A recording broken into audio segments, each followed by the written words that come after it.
in just a few seconds, we've got another amazing leader for you on Walking the Walk. But first, are you a member of the SENSEI Leader Movement yet? And if not, why not? Your success as a leader is measured by one thing, the success of your people. And you're at your best when, and only when, you help your people perform at their best. Our mission is to help our members inspire, empower, and guide the people you lead to their very best. Our first level membership is free, always will be. Now, I don't want to keep you any longer from today's guest, so just visit slmjoinfree.com for all the benefits and join the SENSEI Leader Movement today. Leaders are people who see what needs doing and they do it. And as the virus hit, two of the people that really embodied this spirit are Tory Ryden and Reg Groff. They thought we needed a little bit of uplift, so they launched a show called The Great Reboot to share good news for a change. That's what we're talking about today on Walking the Walk. People who inspire, empower, and guide us to our very best. Leaders who are walking the walk. Your host, leadership activist, author, and founder of the SENSEI Leader Movement, Jim Bouchard. So I'm talking with Tory Ryden and Reg Groff, and they've just launched an incredible program. And Tory just had me on her show. And one of the things we talked about is leaders are people who see what needs doing, and they do it. And that, to me, that's what you guys have done. You've shown tremendous leadership by stepping up and providing, a platform for positive news, for good information, right? And so tell me a little bit about how you launched it. Well, tell us the name, tell us how people get in touch. So I'll just say the name, and then Reggie, why don't you describe a little bit more for it? It's called The Great Reboot, and I think the idea behind that is we wanted it to be really in keeping with what a lot of people are faced with, which is they're having to make kind of some decisions after or in light of COVID-19, and so they're having to really kind of look at things differently and with businesses. And why don't you explain a little bit, Reg? So Tory, you and I have been speaking for a while about trying to do a project together, and ultimately, the need became obvious that people need something more positive to look at as people are starting to get deeper in their anxiety and their panic mode. And, I can see that this is really going to be a reboot for a lot of people. I mean, it's not just financially, but even internally, where people I'm a person who likes to go out dancing a lot, take dance classes. I like to just be social, karaoke, to just be online, all kinds of sort of very, just sort of outward things. And so this is all about becoming more internal. And I think for people to become much more introspective and to see what sort of skills you really have. I mean, this is about learning how to cook, how to grow things, how to save. People are going to have to learn a lot of things that maybe that weren't so strong on the list before. The other thing which I really find fascinating, and I'm very hopeful, is that people are going to come together more. Ultimately, we've been a very divided country in a lot of ways, and now it's really going to be about, even though we're isolated, we are going to rely on each other more. I think that's kind of the ironic part, is that we're being urged to be socially distancing ourselves, but in doing so, it's almost creating a community out of it. Isn't that odd? God, I hate that term. I hate that we had to come up with a term for these things, but I don't want to lose sight of what you just said. And Reg, I know particularly both of you, but like what we've been going through, a lot of businesses, especially a lot of small businesses, self-employed people, I mean, we're up against it. Our revenue stream went from whatever it was to zero in a week, right? And yet you still had the courage to say, there's something I can do, there's something I can contribute. I mean, a lot of people are sitting around wringing their hands and crying in their beer right now. Instead, you built a production studio in your home and got this thing up and going. That's terrific. Well, I mean, ultimately, I definitely want to make use of all of the equipment and all of the energy that I have and put it to use. Trying to help people with whatever I can do and any of us can do is what we bring to. Is what we bring to our friends and our community, and I think that this is a way for us to get some wisdom, some insight, to understand that we all are suffering at different levels, different financial levels. I mean, this is kind of an equalizer in a lot of ways. Certainly, people who have nothing and people have a lot are on the extreme side, but I think the rest of us are going to end up being a little bit more kind of brought together. And so in a way, it's interesting how I think it'll play out on those levels. Yeah. Who knows if this is a 3-month thing or a year or 5-year situation. I mean, because even if it gets solved, there's going to be the residual effects of this. Oh, we're going to have some digging out to do, right? And 60% of Americans live paycheck to paycheck. I just saw a story where I think that, what the heck did they say? I think you couldn't withstand a $400 expense, right? An immediate expense, 60% of Americans. Mm-hmm. That's tough. Out of cash is what this is. It is tough, and I think that that's a big part of it, is that there is, there were a lot of people with anxiety. Now, add this, and it's crippling for a lot of people. And, then you add on PTSD, and you add on, so many different, we were talking also about people who are in recovery and how difficult that must be for people who are living at their homes and they're in recovery, and how are they keeping themselves going and holding on to that? Well, I'm glad you brought that up because, spirit of full disclosure, I know Tory, and you've shared some challenges. You've had some challenges in your life, and you strike me always as one of the most positive people, and you're always trying to reach out and help other people. What can you offer? Someone who might not have as rosy a disposition as you. How do you get through those challenges and come out? So I think what you're referring to with is a smile on your face. I had been married to somebody who had some big issues with addiction. I just think you just keep going. I remember. It's funny. I'm not trying to name drop here, but one time I had to introduce Barbara Walters at a speaking event. Oh, you can name drop. And I was like 9 months pregnant, and she said, "Oh dear." Now I'm doing my Julia Child voice, wrong voice. But I said to her,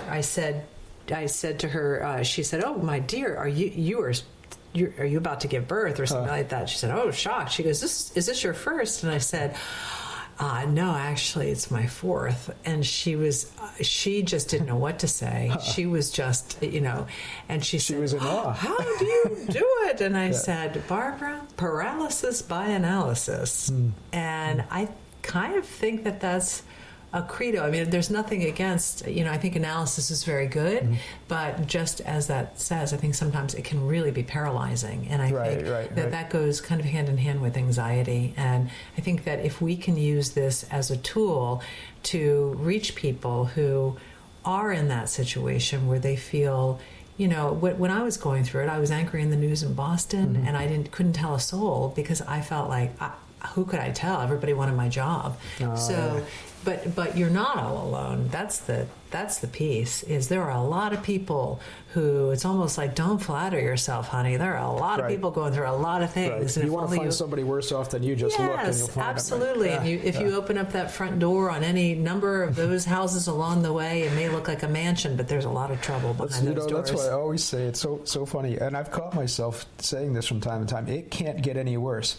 That's exactly the moment when it gets worse. Right. Yeah. Well, yesterday I went for a walk with a friend of mine. His name is Zoo Kane, and he is he's really an icon in the AA world. So a lot of people who had really attributed their sobriety to him. He's 27, 28 years sober at this point, but. He was, we went for a walk around Deering Oaks because he was setting up a meeting at noon in the gazebo there because the church had closed and the people were going to bring their lawn chairs. Nice. A number of people were going to basically stay home and do the Zoom thing. So we talked about trying to find another space inside. I contacted the Salvation Army and that sort of thing. And then yesterday he just said, we're just all going to do the Zoom. But ultimately it's, and as we were talking, we walked past a man that was, he said it was, this man's on his last legs. This man walking past us has got 6 months. Because he was an older guy. He was really, there's kind of a tragic, looking dude. And it was sort of like, Zoo's just an example of somebody who's just trying to do everything he can to help somebody. And so, we just talked about that man for a while, and Zoo went off to try to find the man. You know? Yeah. So I don't know where that ended up, but it was you know, just the long and the short of it is we're all doing our thing. We're all trying to reconfigure to make it work. And certainly for people in recovery, it's extremely difficult. But I also think there's a lot of mental health issues that are deepening and are going to reveal themselves. You know, for a lot of people, the anxiety and a lot of stuff is going to come out. And I think that's a whole other category that you know, people just need to be aware of how to sort of be isolated and not. And just be so absorbed with the news that's nothing but bad, and who's the latest person that's got the virus. You know, that's the kind of stuff that's really going to eat away at people. That's a good place. Let's pick that up after the break because that's an important point. Okay, yeah. We'll be right back with Tory Ryden and Reg Groff. The Great Reboot. The Great Reboot. We'll be right back. How about some good news? News and conversations with people who are making a real difference and showing us all how we can make the most of this difficult situation. The Great Reboot. It's the creation of Tory Ryden and Reg Groff. Their idea is simple. The effect is profound. Right now you can watch all the episodes of The Great Reboot on Facebook and YouTube. Just search for The Great Reboot, and of course, make sure you subscribe so you'll know when they post new episodes. We can all use a bit of good news and positive mindset these days. Thank you, Reg and Tory, for being such incredible leaders. The research is bomb-proof. People perform at their best when and only when they know their leaders care, when they know their work has meaning, and when they have the chance to learn, grow, and develop. To accomplish this, we need to connect with the people we serve, the people who trust in our leadership.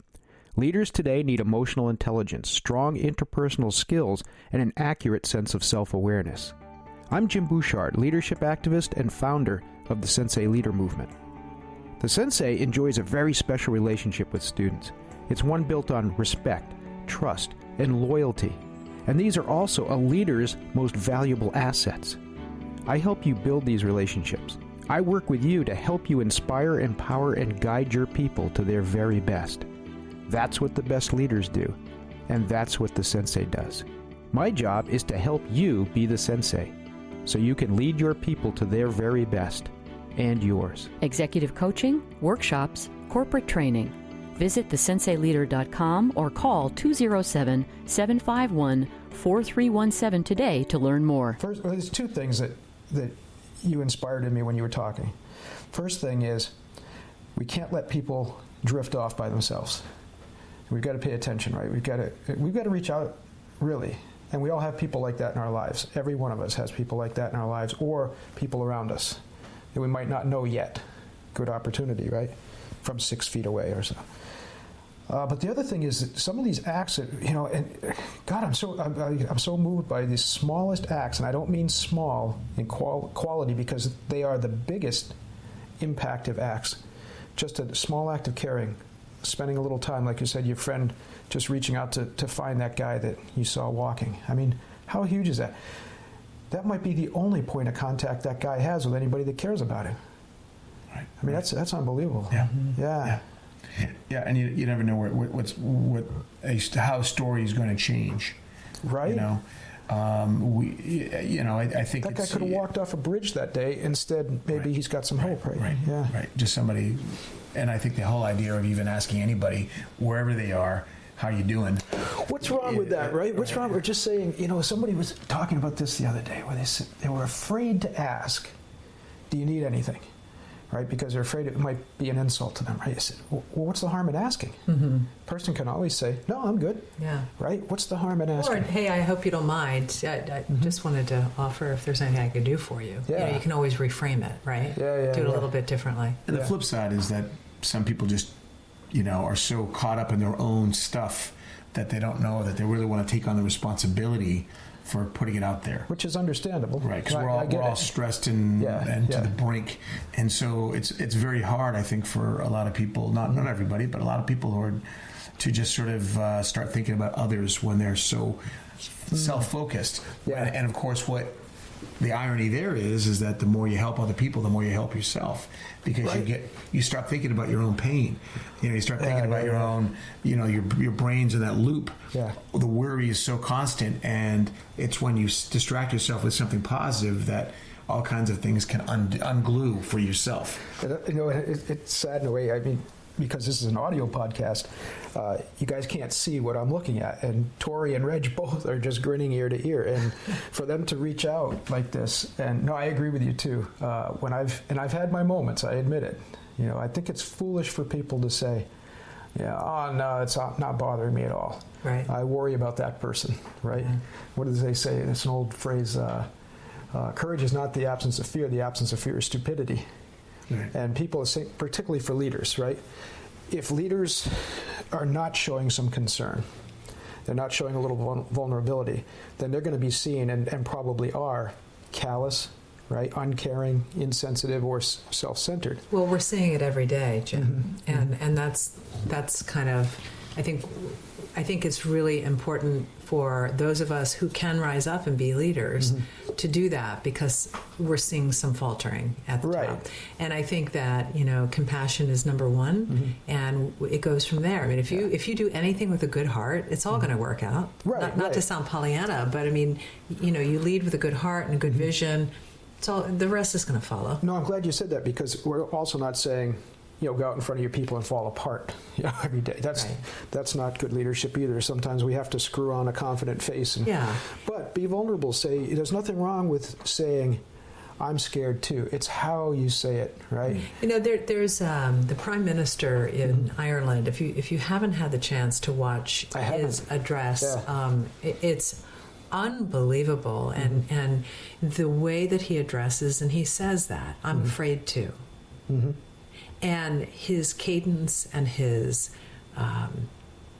honesty and all of it, it really kind of wells you up. I mean, it's really right there on the surface, and it just makes you feel like, okay, you know what? This guy understands, and he's leading, and okay, good. It just kind of, if you get a chance, Google it. But what I wanted to say just about what we're doing is that I think one of the big pieces is finding different ways to reach people, and so that's why you're such a great guest, and why we've oh, you're too kind, but I appreciate it. We have guests who are bringing different pieces to this, who will touch somebody, and that's the thing about social media. We're all kind of social media, but at the same time, social media. We're able to use this in a way that we're going to have a bunch of these segments, and the hope is that one or all, or part and parcel of each,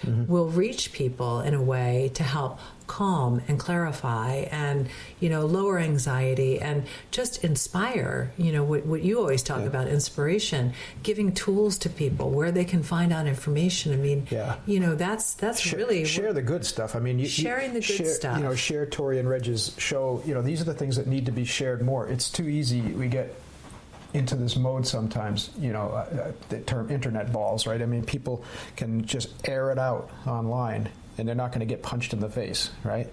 And that allows people to share, the most drastic, gloomy things, and the blame right now. I mean, how can anybody blame anybody for this at this point? 10 years from now, we may find, there's the guy who did this, right? But right now, we don't know. I mean, let's roll up our sleeves instead and get going on this. Blame is a waste of time at this point. And to be supportive, and like I said, be supportive of Tory and Reg and what they're doing. Hit the share button for this, not for the latest blast that somebody took at somebody else. Right. There are wisdoms of the ages that we need to look back to, right? What can we learn from the Great Depression era? We talk about relatives, grandparents having mason jars, growing things, saving things, fixing things. We have a disposable society. Everything gets thrown away because it's cheaper to buy it than fix it. If it gets things get really scary and tough, people just need to embrace that, but embrace it with a can-do attitude. Yeah, you have to embrace it with bold courage. That when times are tough, the tough get tougher. I mean, you just have to. I think again, it comes back to both mental health and then just a can-do attitude. Yeah. Not to be a victim, but to look at this as total opportunity to get recentered to what's important and how you want to live your life. And, right. We're not victims. I mean, no. this is something. I wish people would understand this more. This is something that just happens. It's nature. Right. And it's how you respond to things, right? Yeah, and so I think that what Reg just said about pushing the restart button, we have that opportunity. You know, what are some of the ways we want to work on ourselves? We have that chance right now. Yeah. We have that opportunity to be kinder, or to get outside and take more walks, or et cetera. I mean, the list goes on. To grow, to check in on more people, communicate, follow through with pledges, to email, or, you know, share funny things. Did you see that beautiful video? Alex was sharing that. For those who know, she's the executive director here at SENSEI Leader Movement, and she found this video from Italy when they locked down one of the northern cities. You saw that? Go ahead, you tell the story. It's so beautiful. Well, you know, what do? You're not allowed to leave your apartment. So what did musicians do? They picked up one starter with a violin, and it was absolutely beautiful. And I know, Reggie, you're nodding your head. You've seen this as well, and it's just absolutely beautiful. And then you see apartment windows, those beautiful Venetian windows being opened up, and then somebody picks up a guitar, and then a tambourine and a piano, and it goes on, and they're all playing music to one another and to everybody, and sharing. Yeah. It's like emotional thinking about flash mob situation from an apartment. Well, the other similarity I wanted to mention is that, you know, when people are suddenly struck with a major illness, cancer or something, and they start looking at cement walls a little bit different, like, I'm never going to see them again, as my buddy Zoo would say. Like, you know, when you just start appreciating everything, and you know, here's a case where hopefully we don't get sick from this, and if we do, hopefully we'll survive it. But in a sense, we're all now in that same space of having to look at mortality, having to look at how to stay healthy, and as if we're suddenly faced with a major life disease that we suddenly have. And so, again, we all have to face our Maker at some point. And we have to come to, so at that point, how, you know, we never know how we're going to face it. You know, we can, not that we're all going to have courage, because a lot of people are faking the courage just to get by. We're all afraid. But it's sort of, but there are lessons that we can look at other people and just other ways of just realizing that we're not, that this is a chance for everybody to take a step up and get stronger. But we don't necessarily, we're not necessarily riddled with cancer. We're not necessarily to appreciate. I love what you're saying. You know, there's that old Buddhist exercise one of my masters taught us. It's contemplating your own death, and literally to the point where you see yourself buried in the ground, being eaten by worms, right? And people don't understand the power of that. The power of that, you know, when you think about that, it's not a morbid thing at all. It causes you to come back and refocus and appreciate, right? The very next breath, the very next day. And and that's, you know, again, God, I hope this doesn't sound trite, because it shouldn't. That's what you're doing. And, you know, what you've done with this action, and I can't emphasize it enough, nobody asked these guys to do this, all right? When Tory called me and told me what you guys are up to, I just thought it was amazing. Nobody asked you to do it. Nobody's funding you. Nobody threw money at you. You just not yet, Jim, but we are very willing to accept. That's a good segue. So well, you know, or barter. Let's tell people something. Right? Let's tell people how they can get in touch with you, where the show's going to be, and all that good stuff. So that, and do you have a GoFundMe going at this point, something like that? Not yet. No. I mean, you know, the next steps for us is we get these episodes shot. I mean, depending upon when this runs to when you run, you know, we're going to end up putting segments online, creating social media. You know, groups for all of the various entities out there, and just basically start sharing it and start watching it, creating content. Just creating content, and as we, like any program, as you develop, you can, the message and how we hone our message will develop over the conversations, because it always leads to something. Right. And of course, as the crisis deepens or that things start to get better, it's going to impact even the stories that we have, you know. Sure. So, and I do hope you're going to keep it going after, because we always have to reboot it. We do. some way. Well, there are going to be many different ways we have to reboot. And I think, from anxiety and all the high levels, I mean, that doesn't just come down overnight. These are things that we're going to have to be working on for a while. But I do want to underscore, we started this because we saw a need, and we really do feel that it is, we both are very fortunate, all of us are fortunate, because when you're given gifts, right, you come into this world, and when you're given these gifts, and you need to use them, it is incumbent upon you to use them.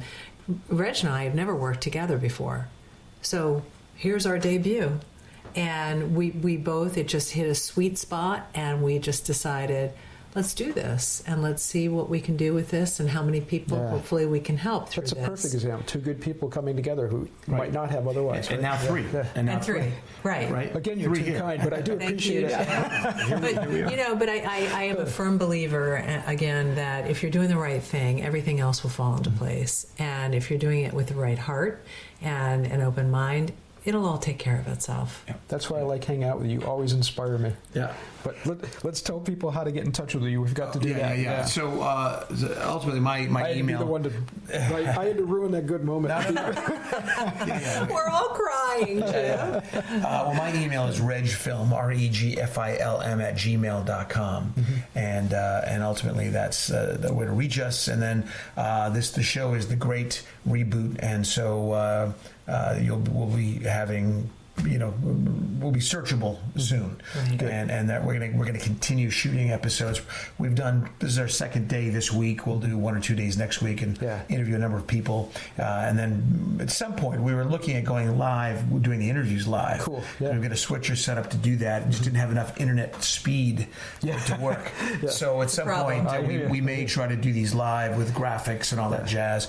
But even if not, I've got to still I'll have to edit these pieces. I'm glad together. you said that, because I want to throw a plug in for you too.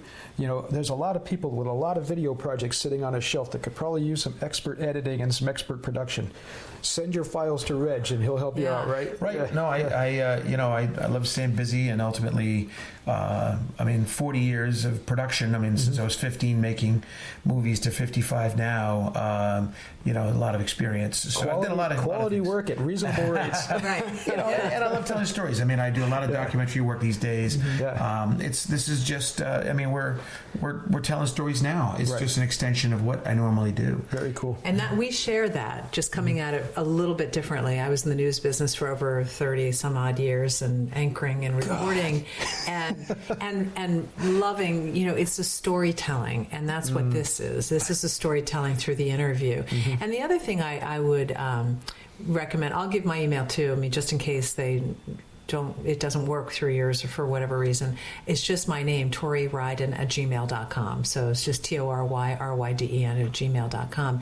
I'd also encourage folks, if they have an idea, if they have somebody they know who might be a really good guest on our web program, that would be great. Our social media platforms and all of that. But hopefully we'll get to a point where we can do some Skyping. And if anybody wanted to send us a video question, we could feature you that way also. Nice. So just shoot it to us. We're wide open. That's the great thing. We're at the beginning. So help us, help you. Right out. Thank you guys so much for being with us today. I appreciate it. Thank you very much. All right, Jim. Wonderful. Thank you. What an honor. Thanks. Best of luck to you. Again, you're too kind. We hope you enjoyed this episode of Walking the Walk. Please like and share. Our mission at the SENSEI Leader Movement is to support and develop human-centric leaders. Leaders who put people first. Leaders who inspire, empower, and guide people to their very best. Be part of the movement. Join and access all our free resources by visiting thesenseileader.com. To book Jim or host your own event, call us at 207-751-4317.